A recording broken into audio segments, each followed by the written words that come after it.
Hola. Ahora. Oye, Ay, por fin, ahora sí. Hola, William, ¿qué tal?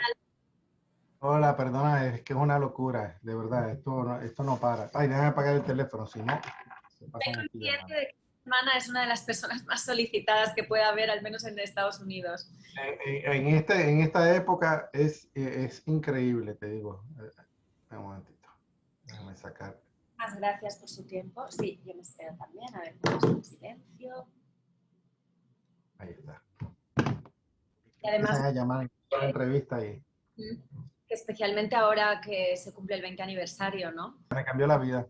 Exacto, esa es una de las preguntas que quería hacerle. Si nos remontamos ahora hace casi 20 años, ¿cómo vivió usted ese 11 de septiembre y cómo lo recuerda? Lo recuerdo como una tragedia, como una escena dantesca que no se te borra de la vida. No hay un día que yo no piense en lo que ocurrió. Te marca de esa manera. Las secuelas del terrorismo, de esa tragedia tan inmensa, te deja una memoria genética en tu sistema que la revives en todo momento. Por ejemplo, por muchos años yo no podía meterme en un ascensor, en un elevador, porque oía los gritos de las personas quemándose en el edificio. Cuando yo estaba rescatando gente, yo oía gente quemándose. Entonces, eso me afectó tanto que yo no me podía meter en un ascensor porque oía los gritos. Ya puedo, ya lo superé, ya lo eliminé, pero por mucho tiempo, de verdad, la secuela fue bastante grande. 20 años atrás, lo que recuerdo es mucha sangre, diferente a la mayoría de los sobrevivientes que quieren olvidar y quieren seguir con su vida. Yo nunca pude olvidar porque yo tuve que revivirlo por los medios constantemente a través de estos 20 años. Todos los aniversarios me han estado preguntando lo mismo y porque doy conferencias a nivel mundial de lo que ocurrió. Yo me convertí en la imagen del desastre sin quererlo ¿Y a y usted también lo eso tuve que hacer. le sirvió como de terapia, el poder Esa fue la compartir? terapia, exacto. Esa fue la terapia porque como tú entenderás, el sobreviviente de un acto catastrófico, ya sea por crimen o por accidente o por lo que sea, siempre tiende a maquillar el evento para poderlo digerir internamente. Es la única manera que tiene el ser humano de protegerse y proteger sus sentimientos, es básicamente maquillarlo. En mi caso, mi tragedia fue pública, mi terapia fue ante las cámaras, porque como nunca me dieron tregua, yo me pasaba llorando, yo me pasaba diciendo todo lo que había ocurrido, minuto o segundo por segundo, y ese proceso de por sí, pues me hizo exteriorizar la realidad de lo que había ocurrido y aceptarla y poderla integrar como parte de mi vida. Pero eso fue básicamente la terapia que tuve a través de los años fue pública. Usted le salvó la vida a varias personas. De hecho, por eso se le considera un héroe, ¿no? Porque usted tuvo la oportunidad, cuando le salvaron al principio, de irse y de no regresar, pero no tuvo dudas, volvió y le consiguió salvar la vida a varias personas. ¿Cómo fue esa decisión tan instintiva de volver atrás, sabiendo que ese edificio podía derrumbarse en cualquier momento? ¿Y qué imágenes recuerda de las personas a las que consiguió sacar de allí con vida? Ay, mira, te digo una cosa, tienes razón, me han considerado, me han nombrado héroe nacional, me han dado cantidad de galardones, hombre del año en diferentes, pues, cuántos años van a pasar y me van a seguir dando el mismo galardón. No tiene sentido para mí. Yo no soy héroe, yo soy sobreviviente. Para mí los héroes murieron el 11 de septiembre tratando de ayudar a otra persona y murieron en el acto. Esos son los héroes, para mí. Yo soy simplemente un sobreviviente que tenía la llave maestra, esta llave que está aquí, que la llamamos la llave de la esperanza, y con eso pude abrir las puertas para que cientos y cientos de personas pudieran escapar. Eh, para mí, nuevamente, es una responsabilidad tener que el 11 de septiembre, ¿cómo te diría? La responsabilidad de haber tenido esta llave, este instrumento, fue tan crucial que yo sabía que con esto yo podía salvar cientos de personas. Entonces yo tuve que tomar una decisión de vida o muerte. me quedo o no hago nada y me voy como todo el mundo está haciendo, o me sacrifico y trato de sacar a las personas. Yo opté por la versión 2. La opinión de mucha gente es que me debía haber ido y salvado mi vida. Pero fíjate que si tuviera que hacerlo de nuevo, y lo he pensado, 20 años después, si lo tuviera que hacer de nuevo, lo haría igual, porque en ningún momento yo estaba pensando en mí. Yo estaba pensando siempre en mis amigos, mis amigos, mis amigos. Y automáticamente cuando la compasión humana es tan fuerte, tú te disasocias de quien tú eres y te conviertes en la necesidad de tu prójimo. Y eso fue lo que ocurrió conmigo. Yo no pensé en mí en ningún momento. Yo sabía que había una catástrofe, que había problemas por todos lados, pero era como que yo estaba viendo o viviendo una película, que yo no era el protagonista, yo siempre estaba pasando por todo el proceso, pero yo estaba tan desesperado, porque la desesperación no te hace tampoco pensar bien, no te hace analizar la situación completamente. Tú estás tratando de sacar la mayor cantidad de gente en el menor tiempo posible. Y nuevamente, me han llamado todo, pero yo digo que yo tengo la culpabilidad del sobreviviente. ¿Por qué sobreviví yo y no mis amigos? ¿Por qué estoy yo aquí y mis 200 amigos que yo perdí el 11 de septiembre no pudieron lograrlo? ¿Dónde tenía que haber Eso fue. estado ahora? Porque tengo entendido que tenía precisamente, hizo un cambio de planes, tenía usted que haber estado en el piso de arriba de todo donde se estrelló uno de los aviones. Sí, yo tenía que estar yo comenzaba, yo era para el que no está escuchando y para el que esté escuchando y no sabe la historia, yo trabajé en las torres por 20 años. 10 años los primeros 10 años estuve trabajando en la oficina de quien era el gobernador de Nueva York, Mario Cuomo.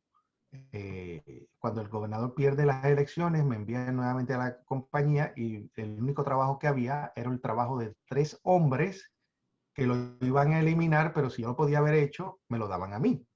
Y era limpiar 110 pisos de escalera, humanamente imposible. Una sola persona, una violación a los derechos laborales en cualquier parte del mundo. ¿En qué plazo Pero, de tiempo?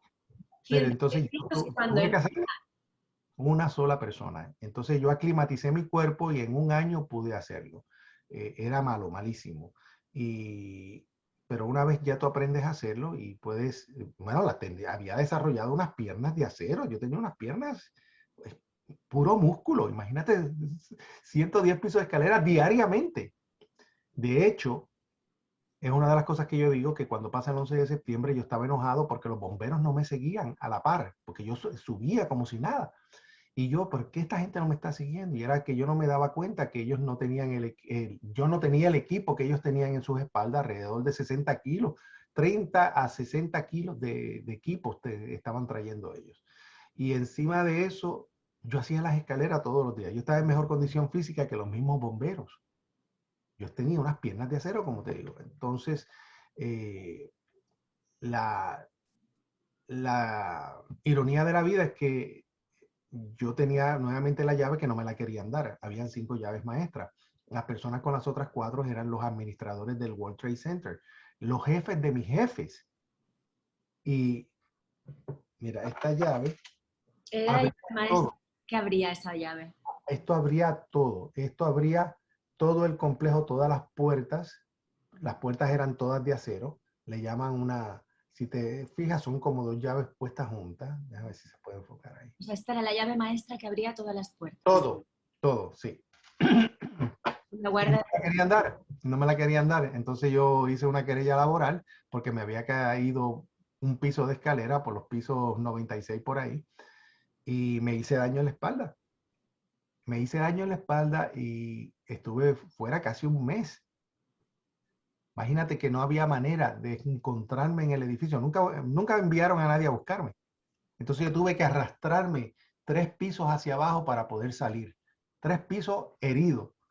Entonces yo pues demandé y como ya yo había tenido una investigación criminal por trabajar en la oficina del gobernador, pues no pudieron tener argumento de no dármela. Y gané la llave, y quién diría que las personas con las otras 4, los que tenían el entrenamiento de primeros auxilios, proceso de evacuación, administración de desastres, después de la bomba del 93, el 26 de febrero de 1993, pusieron un camión bomba que mató a 6 personas e hirió a más de 1000 personas. Entonces estas personas estaban entrenadas debido a eso y se fueron corriendo. De hecho, uno de ellos que tenía la otra llave se suicidó. Se suicidó porque en su oficina de la autoridad de puerto murieron 68 personas y él pudo haberlas salvado. El cargo de conciencia fue tan grande que no lo dejó vivir en paz. Y yo nunca culpé a esta gente de que corriera. Cada uno tiene su decisión. Cada uno tiene familias, era su decisión. En mi caso, yo no hubiese podido estar tranquilo no habiendo tratado de haber salvado a esta gente. Y nuevamente, volviendo un poquito, perdóname que te interrumpa, volviendo un poquito hacia atrás, esa es una de las razones porque yo digo que yo soy sobreviviente, porque aunque salvé cientos y cientos de vidas, piso por piso, abriendo las puertas para que la gente escapara, yo nunca llegué a salvar a mis amigos, a quienes yo iba a buscar para salvar. Yo nunca llegué a donde ellos. En el proceso sí saqué mucha gente, pero nunca llegué a donde ellos. Entonces, para mí, obviamente, tengo ese cargo de emocional, de choque postraumático de haber sido el sobreviviente y que nunca logré llegar a donde ellos. De hecho, el año pasado me pasó algo bien emocional, bien triste, en la ceremonia que se hizo en la zona cero. Mira, lo digo y me pone mal. Estaba en la ceremonia, en la lectura de los nombres que se hace, etcétera, y viene una señora y me dice, qué bien, salvaste a mucha gente, qué bueno. Y después me dice, pero no salvaste a mi hija. Oye, eso a mí me sacudió, terminé yo llorando, estuve yo llorando por 3 días, porque eso como que era mi responsabilidad, ¿no? Me tiró esa responsabilidad encima y una falta de sensibilidad también por lo que yo he pasado. Yo le entiendo a ella, entiendo que perdió a su hija, pero quién sabe, yo no escojo a quién iba a ayudar. Era lo que estaba en el momento. Y recuerdo, pues obviamente, muchos gritos de ese día. Imagínate que tú tuvieses un escritorio al lado de una ventana. Todos esos vidrios estallaron. Entonces, toda esa gente que tenía escritorio, todos esos vidrios en las caras, en los brazos, vi mucha sangre, vi muchos zapatos tirados. La gente se iba y dejaba los zapatos tirados. Vi, siento los filamentos de las alfombras entrando por mi nariz. Cuando te digo esto, porque me estoy imaginando cuando yo tiraba la cara en el piso, en pisos donde había mucho humo. Tú sabes que la densidad del humo sube. Entonces yo me tiraba para buscar piernas para que la gente siguiera mi voz. Entonces, al tirarme, la alfombra estaba mojada porque los rociadores contra incendios se habían activado y yo ponía la cara para buscar y gritar y tocar un silbido que yo tenía, un silbato, y todos esos filamentos se me metían por la nariz de la alfombra. Entonces yo te digo esto y estoy reviviendo eso, lo estoy sintiendo. O sea, usted lo que hizo con esa llave maestra, entiendo que la gente desde dentro no podía abrir la puerta para acceder por la escalera. Era esa llave la única que podía darles acceso. Mira, para que la gente entienda, el World Trade Center es un edificio clase A. Un edificio clase A bajo la codificación de rascacielos que existe en el estado de Nueva York establece que un edificio mayor de 50 pisos tiene que tener un sistema de encapsulamiento en términos de un incendio. En otras palabras, 3 puertas consecutivas, por decir 4, 5 y el sexto piso, las puertas decían no re-entry, no se podía entrar, estaban cerradas. Había que saltarse 3 pisos. Hay que saltarse 3 pisos. Entonces ya el piso que le seguía decía re-entry, reentrada. Después nuevamente 3 pisos consecutivos, no re-entry, no re-entry, no re-entry, hasta el otro cuarto piso que decía re-entry. ¿Por qué hacen eso? Porque si hay un fuego, tienen que encapsularlo, porque como un rascacielos se puede devorar el edificio en términos de minutos. Lo que pasó en el Windsor, en Madrid. que se comió el edificio fácilmente. Pues lo que tú estás viendo aquí es lo mismo. Tenían ese sistema de codificación por emergencia. Número 2, cuando el avión impacta, el edificio fue diseñado para oscilar por el factor viento, porque si no se partía por la mitad, pero osciló tanto por el impacto que las puertas, los marcos de las puertas se descuadraron y las puertas se trabaron. Como esto abría todas las puertas de oficinas también, y eran de acero las puertas, porque era crucial tener esta llave. Los bomberos podían romper las puertas con una cosa que le llaman el Allen key. Es es un garfio que ellos meten y obviamente pues empiezan a forzar la puerta para romperla. Es el tiempo que tomaba romper una sola puerta. ¿Ves? Que era crucial todo esto. Y en la falta de acceso en niveles altos, obviamente. Exacto. Y entonces, pues obviamente la cantidad de gente trabada era mucha. Encima de eso, también tenemos que considerar que a los inquilinos del World Trade Center le habían dado siempre instrucciones, hacían 2 años, 2 veces al año, perdón, 2 veces al año hacían pruebas de, por ejemplo, simulacros de incendio. Y siempre habían indicado, la directriz era que todo el mundo se salía de la oficina y se reunía en el área de los ascensores donde había una cajita de cristal que tenías que romper, apretar un botón rojo y ese botón te daba comunicación con el escritorio del director contra incendio que se encontraba en el vestíbulo de cada torre. ¿Viste? ¿Qué pasa? Que la transmisión siempre te decía que si tú tenías que subir o si tenías que bajar. Esas eran las instrucciones que tú tenías que esperar. Porque si hay un fuego, tú no sabes si el fuego está debajo de ti o si está arriba de ti. So, tú tienes que saber si vas a subir o si vas a bajar. La gente no se había dado cuenta que cuando el avión impacta, daña todo el sistema de comunicación del edificio. Están esperando en vano por instrucciones. Los que pudieron salir sin estar trabajados. Entonces, está ahí la gente como quien dice, ¿qué hacemos ahora? Entonces, mucha gente no sabía dónde estaban las escaleras de escape. Acuérdate que no todas abrían. Entonces... ¿Y qué recuerda de las personas a las que sí pudo salvar la vida? Bueno, han hecho reuniones, las pueden ver en YouTube. Hay reuniones con sobrevivientes que yo salvé mucho. De hecho, la semana pasada, el viernes de la semana pasada, hicieron reunión con una de las sobrevivientes llamada Carla Pericón de Costa Rica, que estaba en las torres, que yo no había visto desde antes del 11 de septiembre, imagínate. Y entonces hicieron una reunión y fue bien emotivo y Carla se fue afectada del evento, tanto así que ella aspiró el polvo tóxico que enfermó a tanta gente que, como sabemos, no querían reconocer que había un síndrome de la zona cero. Pues ella absorbió todo eso, le dio un derrame cerebral, le dio cáncer en los ovarios, le dio cáncer en los senos. Imagínate, y entonces ella camina con mucha dificultad, es totalmente afectada por lo que pasó el 11 de septiembre. Pero la reunión fue muy linda y muy emotiva. Y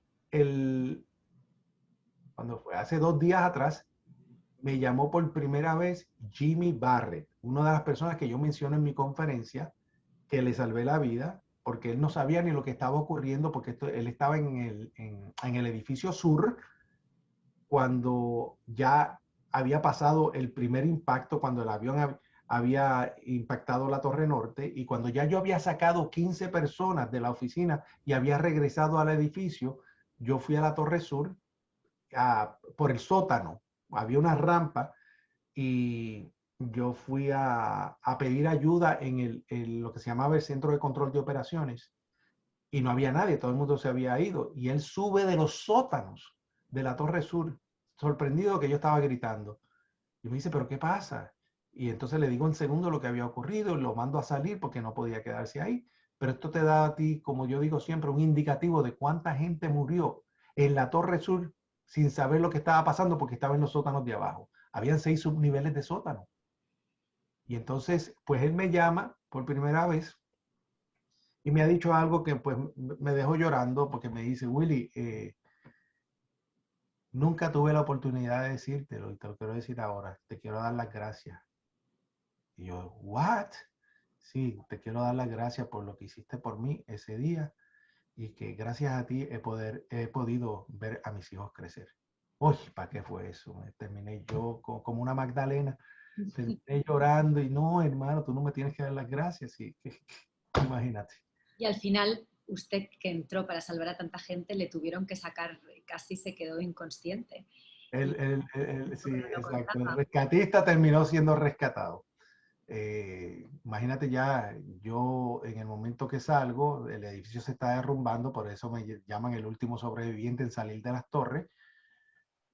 Se está derrumbando y lo único que yo veo es un camión de bomberos. A mí la policía me gritaba que no mirara hacia atrás porque había todos los cuerpos de las personas que se habían tirado del edificio. Entonces yo veo eso, empiezo a gritar porque era una escena dantesca. Imagínate ver cuerpos que caen 80, 90 pisos de altura y explotan en el piso.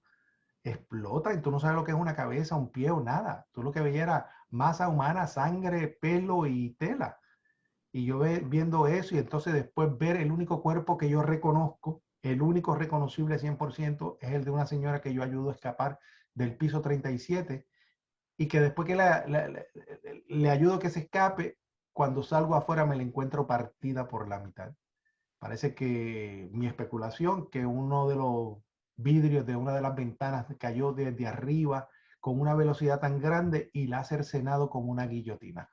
Y yo veo esos gritos y de momento oigo corre, corre, corre, corre y lo único que veo es un camión de bomberos, me tiro debajo del camión de bomberos y el edificio empieza pa, pa, pa, pa, a destruirse encima de mí, quedo sepultado vivo bajo los escombros. Lo único que yo digo en ese momento es, Dios mío, no le deja a mi madre el dolor de ver mi cuerpo en pedazos, que mi mamá pueda reconocer mi cuerpo para que lo pueda enterrar, porque había visto cuerpos irreconocibles segundos antes. Entonces yo no quería que mi mamá sufriese esa angustia y ese dolor, y porque había hablado con ella minutos antes desde el edificio, la había llamado a Puerto Rico en mi ignorancia para que ella no se preocupara, sin saber que esto lo estaba viendo el mundo entero estaba viendo esto televisado, y ella rogándome y gritándome que evacuara el edificio y yo diciéndole que no podía porque yo estaba ayudando. Imagínate, casi la pierdo de un ataque al corazón a mi madre, saber que tiene un hijo ahí, está viendo las imágenes, después ve que un avión da y dice, ay, que mi hijo esté bien, y después se cae esa torre. Dice, ay, que esté en la otra y después la otra se cae y después no saber de mí por horas. Mi madre por poco tiene un Quedó infarto. entonces inundado bajo los escombros. Tardaron, recuerdo, como 3 horas en rescatarle, en sacarle de allí. Sí, porque gracias, mira, lo que pasa es que al cruzar la calle habían dos cadenas de televisión americanas y una de ellas dice, The Last Man Out, el último hombre en salir, fue en esa área. Y ahí comienzan toda la labor de rescate y empiezan a buscar bajo los escombros. Y horas después yo oigo que están moviendo escombros y empiezo a gritar a lo lejos, auxilio, auxilio, auxilio. Y de bien lejos yo oigo, está bien en inglés, yo ok. Y yo digo, no, yo perdí las piernas. Y era pues obviamente una ilusión porque fue que yo entré tantas veces, entré 3 veces al edificio por la cuesta sacando gente, inicialmente solo, y después todo lo que hice con los bomberos subiendo piso por piso, abriendo las puertas, sacando gente, alando lugares. Entonces cuando vine a ver ya las piernas no las sentía y yo pensé que las había perdido.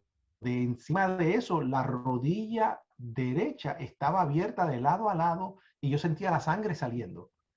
Y pues finalmente me sacan de debajo de los escombros. Aquella nube, cuando se destruye la torre que ustedes ven en televisión, esa nube, esa polvoreda que cubre todo el Bajo Manhattan, a mí me estaba cubriendo más que nada porque yo estaba en el epicentro de ella y me destruyó la camisa en pedazos. Y de ahí pues me sacan de los escombros. Y el dato más jocoso para que te des cuenta de que siempre pasa algo jocoso entre medio de todo esto, me sacan de los escombros, está toda esta oscuridad de polvo por todas partes y yo veo una linterna y un tipo diciendo, por aquí, por aquí, por aquí. Yo me asusto ya, yo dije, me jodí, estoy muerto porque siempre oía la luz a través del túnel cuando baja al cielo. Y aquí ya me embarré todo. Y entonces yo empiezo, ay, voy para el túnel, ya estoy entrando a las puertas del cielo, cuando veo la palabra ambulancia al revés. Y entonces ahí me dan primero auxilio y yo, ay, estoy vivo. Entonces me toqué completo, me chequeé todo y, y me doy cuenta de que corrí y no tenía un hueso roto, un milagro. No tenía un hueso roto. Tenía la rodilla abierta, pero era por encima de la piel, subcutáneo. Y pues me dan primero auxilio y ¿qué hago? Cuando me recupero, corro nuevamente a donde estaba el camión para seguir ayudando. eh, y me pongo un chaleco, que es el chaleco que tú ves aquí atrás. ¿Lo ves ahí? Sí, sí. Aquí. Ahí, ahí. Del mismo camión, el camión lo estaban levantando y mira, si te digo que si hubieran esperado un minuto más para salvarme, yo muero aplastado, porque cuando estaba levantando el avión, el camión, se le habían reventado los neumáticos de al frente, En el calor. en el camión, en el camión. Entonces, si hubieran esperado, yo muero aplastado. Todo fue a su punto. Entonces Claro. me quedo en el área, me quedo rescatando personas y no había personas para rescatar, honestamente. Pero empiezo a buscar, nos dieron estetoscopio para tratar de oír por las piedras. Me encuentro que había un puente que conectaba la Torre Sur, que ya no existía, ya todo se había destruido.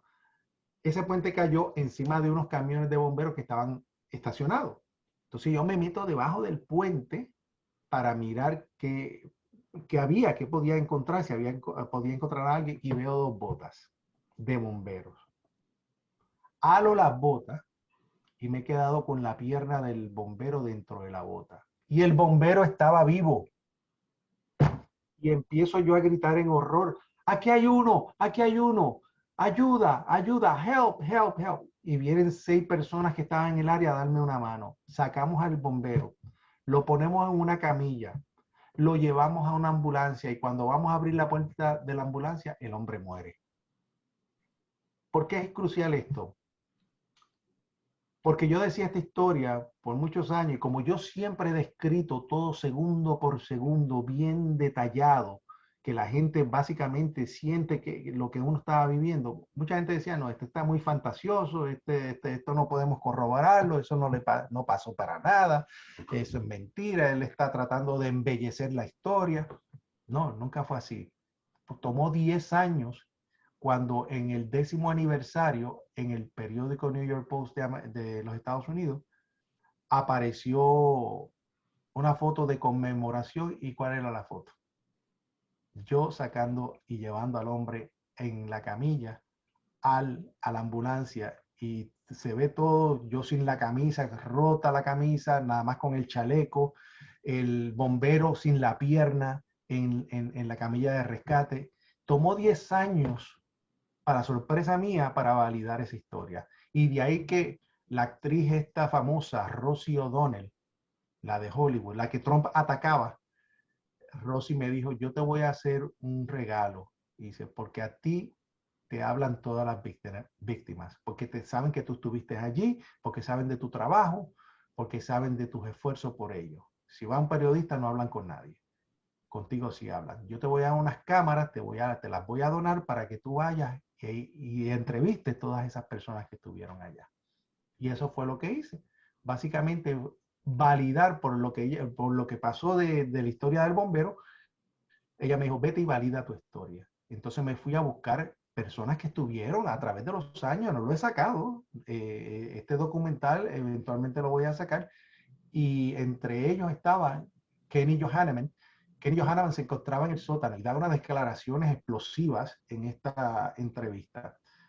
No nos habíamos visto desde el 2001, desde el 11 de septiembre, y le dice, mira, Willy Rodríguez te está buscando. Dice, Willy, si lo veo siempre en televisión y no sé cómo comunicarme con él. Me encantaría reunirme con él. Hacemos la reunión, está todo filmado, la reunión se sienta, habla, y él habla de cómo le afectó el 11 de septiembre, cuán deprimido lo ha dejado, en los cargos de conciencia que tiene y que se puso a beber porque esto le afectaba, que inclusivemente había tratado hasta de suicidarse 2 veces. Óyeme, terminamos la entrevista, nos abrazamos, bien emotivo, Y a los 3 días el camarógrafo me llama y me dice, Willy, búscate el periódico La Primera Plana. Y yo voy asustado a ver qué era lo que había. Y la primera plana, la foto de Kenny se había suicidado 3 días después de darme la entrevista. Era como que él estaba esperando que yo llegara para desahogarse y quitarse ese peso emocional que llevaba encima para limpiar su espíritu, como digo yo, y se Bueno. suicidó. Tomó una pistola y se mató. ¿Y cuándo podremos ver ese documental y esas imágenes? ¿Es un proyecto en el que está trabajando? Sí, claro. Yo te puedo dar acceso para que tú veas algunos de los clips.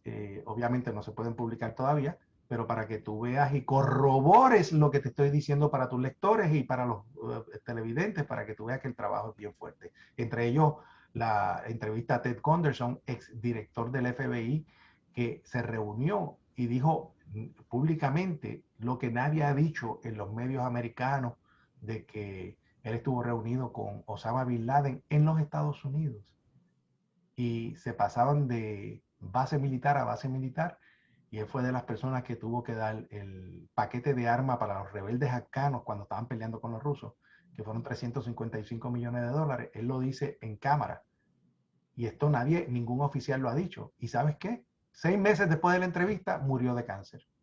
Ay, Dios mío. Entonces, tú sabes, tengo un tesoro de entrevistas que son incalculables. Vale, no lo oro y como decía usted, ni los periodistas pueden tener acceso a eso porque al final es su Sí. propia historia.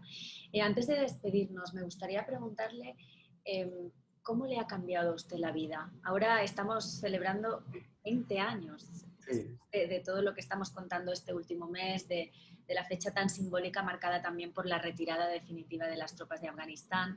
Han pasado muchas cosas desde ese momento, entre ellas también se habla de que no ha vuelto a haber un ataque terrorista de esa magnitud.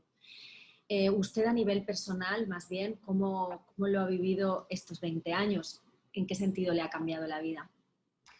Mira, la tragedia del 11 de septiembre me cambió, hubo una metamorfosis total, no solamente emocional y espiritual, pero también de trabajo. Yo era barrendero, todo el mundo lo sabe, pero era mago también, era ilusionista, todo el mundo me reconocía como uno, un ilusionista bueno, ¿no? De hecho, yo vine a los Estados Unidos a hacer mi trabajo porque yo era en Puerto Rico el mago más joven en ese tiempo y ya la isla se me hizo tan pequeña que yo dije, me voy a los Estados Unidos a expandir mi arte. Y la razón que conseguí el trabajo en el World Trade Center era porque era tan caro vivir en Nueva York que yo dije, voy a trabajar ahí por 6 meses hasta que consiga un buen contrato como ilusionista y ya me voy a hacer lo mío. Pero esos 6 meses se Tenía convirtieron en 20 años. 20 años. Y Siempre entonces, pasa, alguien viene por unos meses y se queda toda la sí, vida. me quedé Pero toda la vida. Y ¿cuántos entonces años tenía cuando llegó? ¿cómo? ¿Cuántos años tenía cuando llegó? 20 años. 20. 20 años. Y entonces, bueno, uno viene con esas ilusiones, etcétera, y todo cambia. Eh, Mi vida cambia a partir del 11 de septiembre, pues obviamente ya no soy un barrendero, pero lo que aprendí en los primeros 10 años limpiándole la oficina al gobernador de Nueva York fue una enseñanza de por vida, porque yo ahí aprendí a manejar la prensa, porque el gobernador me quería tanto que decía, envíen a Willy, siempre estaba tarde para las conferencias de prensa. Envíen a Willy para que entretenga a los periodistas en lo que yo salgo. Entonces, cada vez que había una junta de legislación, pongan a Willy a que sea el que da el café, el bizcochito, la dona. Él es el encargado de alimentar a la gente. Y yo enojado porque era aburridísimo, ¿no? Hablan de política, de legislación, pero sin darme cuenta que eso fue una preparación que me estaban haciendo, porque por osmosis yo aprendí todo lo que era la política, todo lo que era escribir un proyecto de ley, cómo se peleaba para que se llevara a cabo, todo. Entonces pasa el 11 de septiembre y ¿qué sucede? Me convierto en un activista, hago una conferencia de prensa copiando lo que hacía el gobernador, copiando exactamente lo que hacía. Y sabes que salió magistral que los mismos medios, ¿y dónde salió este? Y dice, no, él es el barrendero. Y dice, ¿cómo va a ser? Y en los medios americanos me impulsaron, me llevaron, me elevaron la historia que le llaman Rack to Riches, ¿no? Y de ahí pues comienzo yo a escribir proyectos de ley por lo que había vivido en la oficina del gobernador. Por eso yo digo que todo lo que uno hace y lo que uno aprende sirve eventualmente en tu vida. Y mira, Entonces empecé a escribir proyectos de leyes, pasaron a nivel estatal y después a nivel nacional, y tanto así que me llevan a la Casa Blanca. De ahí es que el presidente Bush dice, este es el que necesitamos para conseguir el voto latino, 30 millones de votantes, y su historia es tan romántica que sirve. Entonces me dice, te vamos a entrenar, y yo le digo, Mr. Bush, I have no job. Yo no tenía trabajo, ya se había caído en las torres. Entonces me envían al Instituto de Gobernación a entrenar, se me lo aprendo todo y lo que no ya yo lo sabía. Y comienzo a utilizar esa información en vez de tirarme para la política, de pelear con los políticos. Y de ahí que empiezo a poner programas de ayuda, a escribir programas de compensación. Entonces, mi pelea por los indocumentados, porque mucha gente que murió en las torres eran indocumentadas y estaban deportando a sus familias. Y yo pues hice un escándalo nacional grandísimo donde abochorné a Kenneth Feinberg, que era el administrador del Fondo de Compensación Federal.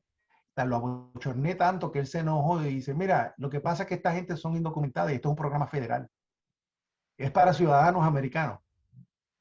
Y el problema es que el nombre lo dice, indocumentados, no se pueden identificar. Si tú me ayudas a identificarlo, yo te ayudo.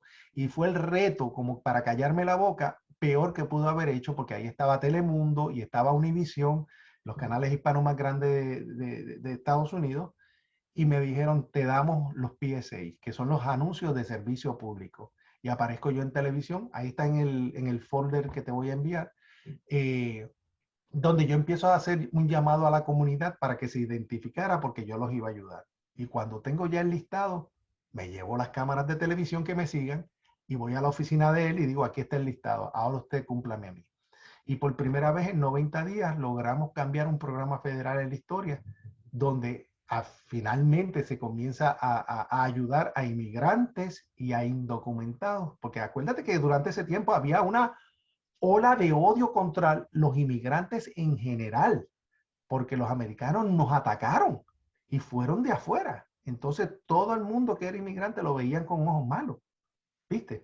Y entonces yo pues básicamente presiono, se logra en 90 días por primera vez que se cambia un fondo y los incluya, se crea una amnistía económica donde pueden recibir ayuda económica. Y encima de eso consigo que el Departamento de Justicia pare todas las deportaciones de estos familiares, donde la carta dice que no van a usar ningún tipo de información para iniciar ningún proceso de inmigración contra estas familias. Y una vez ya yo tengo la carta, eso lo pongo en todas partes, los medios de comunicación en ese tiempo se vuelven locos porque dicen, pero ¿cómo lograron esto? Y me impulsa mi imagen, tanto que la gente pensaba que yo era abogado.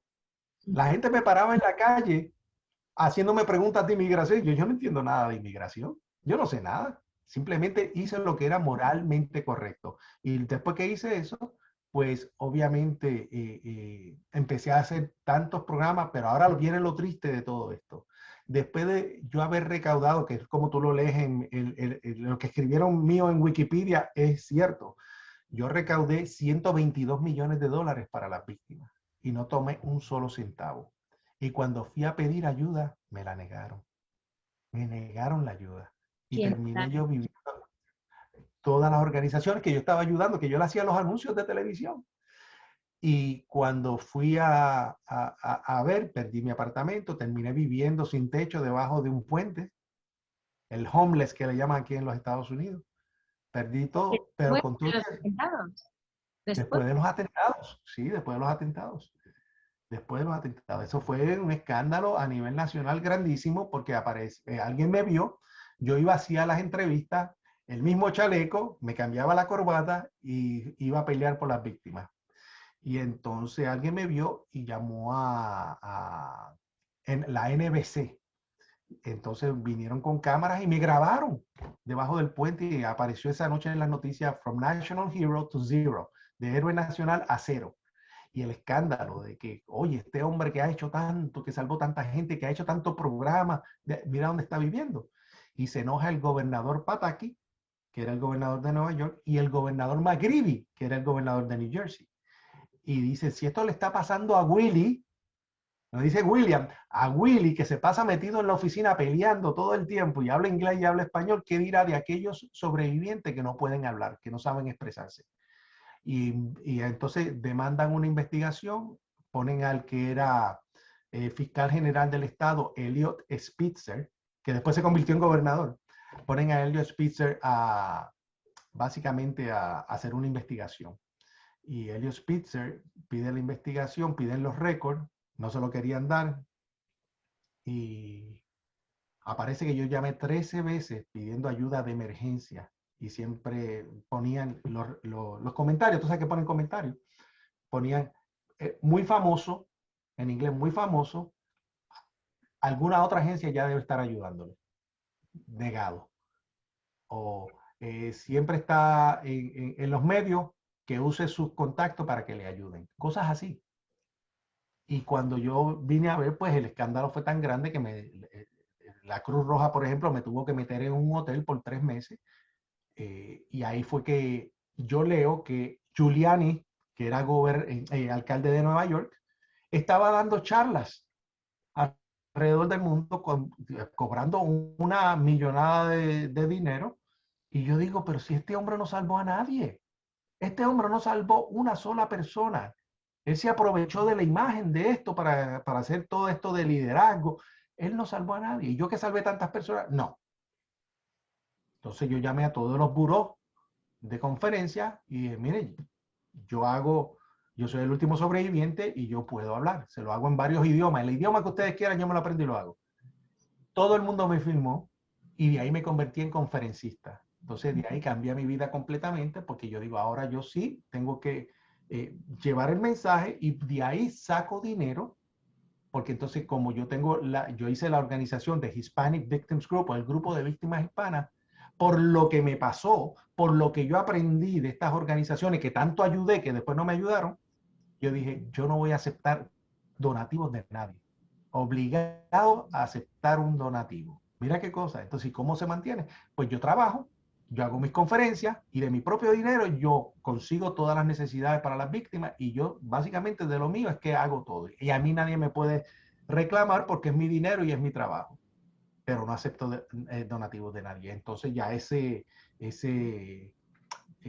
¿cómo te digo? Ese cuadro de idea de hacer un non-for-profit o una organización sin fines de lucro, pues ya se está utilizando por celebrities, por celebridades, porque dice, así es que se debe hacer.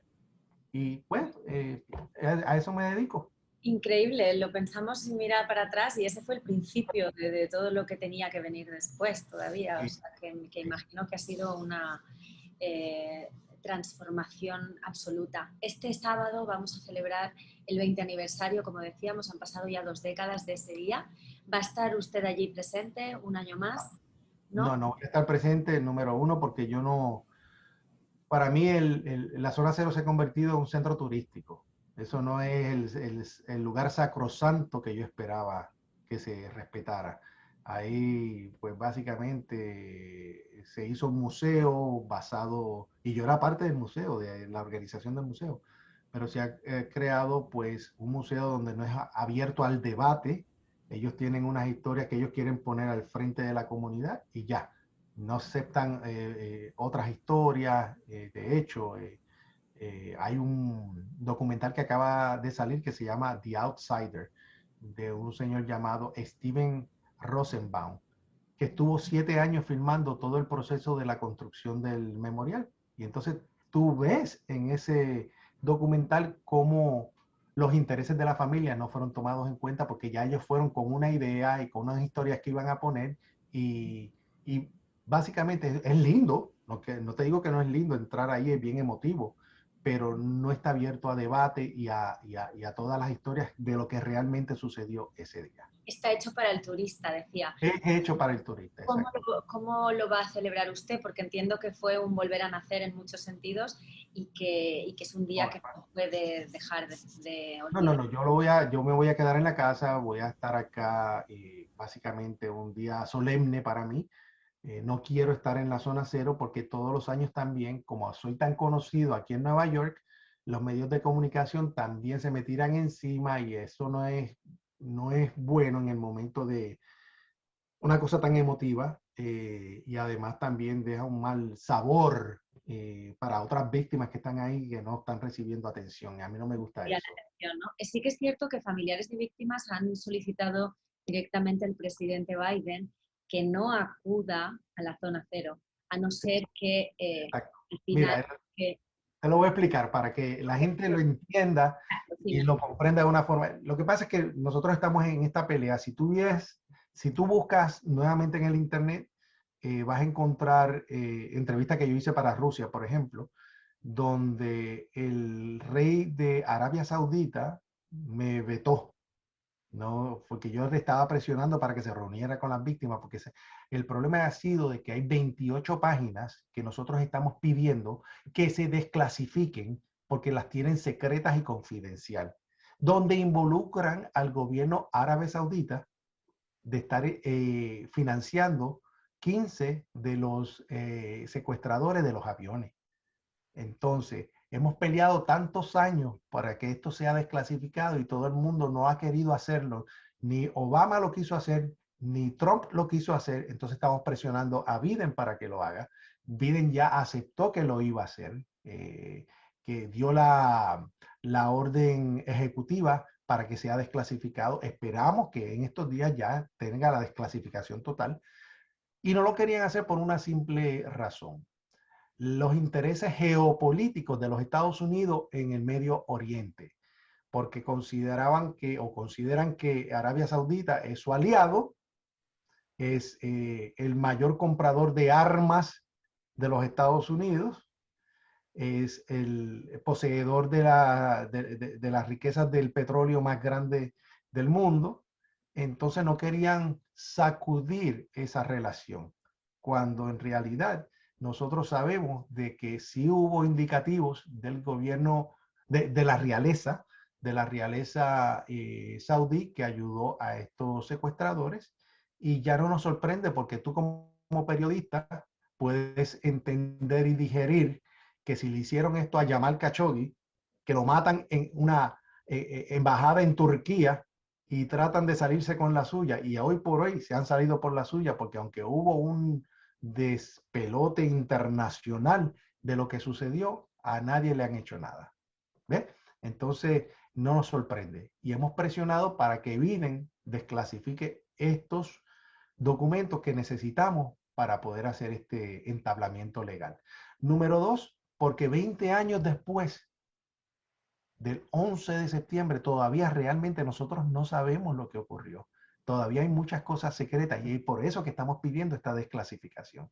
20 años después hay preguntas por contestar y no nos han contestado.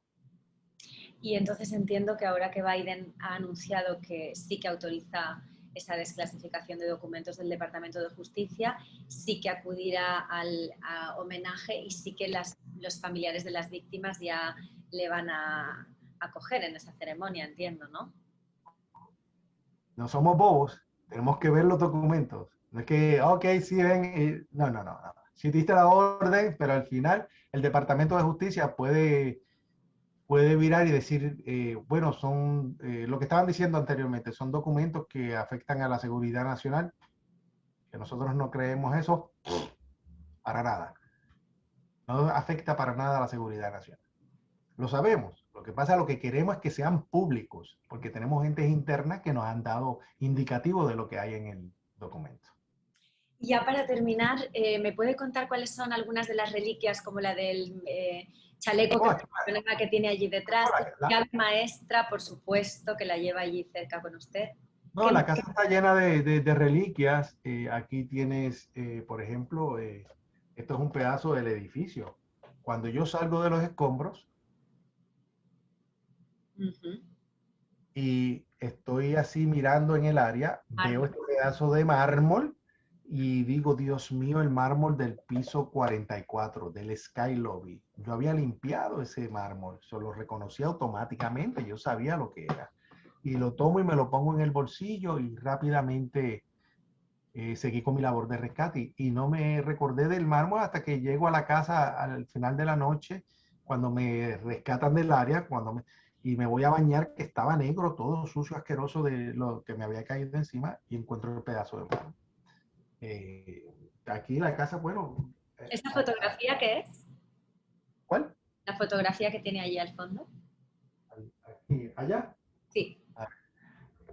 Esa es la de, te la voy a pasar, está en el archivo. Esa fotografía es cuando estoy en la Casa Blanca, voy con Hillary Clinton, ahí está Hillary Clinton, que fue la que me ayudó a poner muchos de los proyectos que yo escribí en la legislatura y que pasaron. O sea, le debía mucho políticamente a ellas por ese esfuerzo. Y la otra es cuando estoy con el presidente Bush también en la Casa Blanca. Entonces, pero están pegados en la pared, así que Y yo la puedes poner aquí en desde imagen. lejos. Bueno, luego me vendrá muy bien que me pase ese material. Y justo también detrás tiene un póster con la bandera de Estados Unidos. Ah, sí, sí, sí. Esa es una de las presentaciones cuando yo hice mi gira. No, y la casa está llena de pósters. Aquí hay una escalera que baja y esta escalera está llena de pósters de todas las presentaciones alrededor del mundo, en diferentes idiomas. Se las... Recordatorios hay muchos, yo hice muchas cosas en España.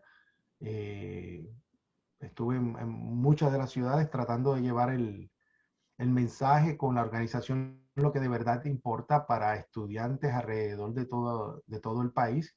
Y fue muy emotivo porque vinieron estudiantes de Málaga, de Barcelona, de Madrid, de Sevilla.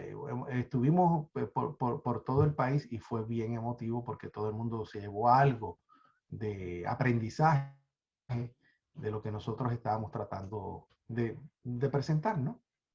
Pues yo le agradezco muchísimo su tiempo y conocernos. La verdad es que queríamos contar en primera persona esta historia de héroes que hemos visto replicada, como usted bien decía, en todos los medios de comunicación, pero que no por eso deja de sorprendernos y de admirarle también por su valentía, por su coraje, por volver atrás y también pues por su sensibilidad, ¿no?